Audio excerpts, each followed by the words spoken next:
வணக்கம். பண்டிட் குமார் என்டர்டைன்மெண்ட்ஸ் பார்வையாளர்களே,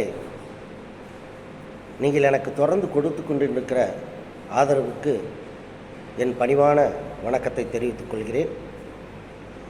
இது ஒரு பொழுதுபோக்கு சேனல் மட்டுமல்ல, சில விஷயங்களையும் தகவல்களையும் உங்களோடு நான் பரிமாறிக்கொள்வதில் மிகவும் மகிழ்ச்சி அடைகிறேன். அதுபோல் இன்றைக்கி ஒரு 2 விஷயங்களை உங்களோடு நான் பகிர்ந்து கொள்ள ஆசைப்படுகிறேன். முதலாவதாக இந்த கடமை அப்படின்றத நான் உங்களோட பகிர ஆசைப்பட்றேன். கடமைன்னா என்ன? நிறைய பேர் இந்த டியூட்டிஸ் அண்ட் ரெஸ்பான்சிபிலிட்டிஸ் ரெண்டுமே ஒன்றுக்குள்ளே ஒன்று கலந்ததாக இருக்கிறது. ரெஸ்பான்சிபிலிட்டிஸ், கமிட்மெண்ட்ஸ், அப்புறம் பார்த்திங்கன்னா டியூட்டிஸ், இந்த மாதிரி இருக்குது.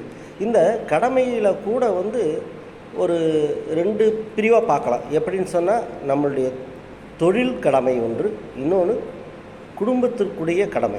குடும்பத்திற்குரிய கடமை கிடையாது, அது பொறுப்பு. சில சமயம் அது தொழில் வரும்பொழுது அது நமக்கு ஒரு ரெஸ்பான்சிபிலிட்டியாக இருக்குது. சரி, இதில் நான் என்ன சொல்ல வரேன் அப்படின்னா, தொடர்ந்து நீங்கள் உங்களுடைய கடமையை செய்து கொண்டிருங்கள்.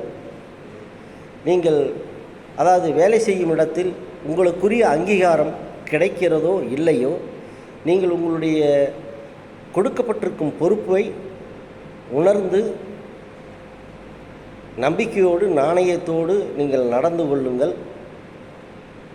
அதற்குரிய பலனை நிர்வாகமோ அல்லது அதை சார்ந்த அதிகாரிகளோ உங்களுக்கு தரவில்லை என்றால் கூட நீங்கள் கவலைப்பட வேண்டாம். கடவுள் உங்களுக்கான பொறுப்பை கொடுத்திருக்கிறார். இது அவர்கள் கொடுத்ததல்ல, கடவுள் உங்களுக்கு கொடுத்த ஒரு பொறுப்பு, ஒரு கடமை, ஒரு டியூட்டி. இதை நீங்கள் சரிவர செய்வீர்களானால் உங்களுக்குரிய அதற்குரிய பலன்களை கடவுள் உங்களுக்காக ஒதுக்கி வைத்திருப்பார். அது கண்டிப்பாக உங்களுக்கு கிடைத்தே தீரும். அதில் எந்தவித சந்தேகமும் வேண்டாம்.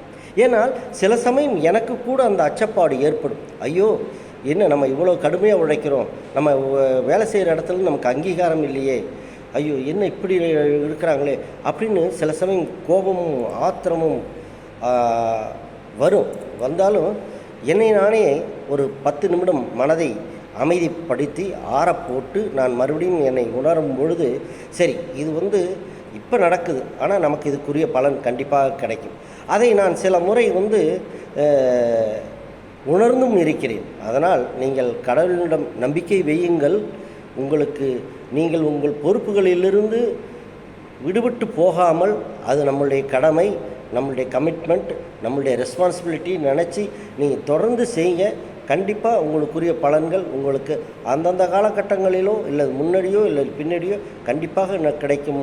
பார்வையாளர்களே, அதில் எந்த சந்தேகம் வேண்டாம். அதை அனுபவித்தவன். நன்றி, வணக்கம்.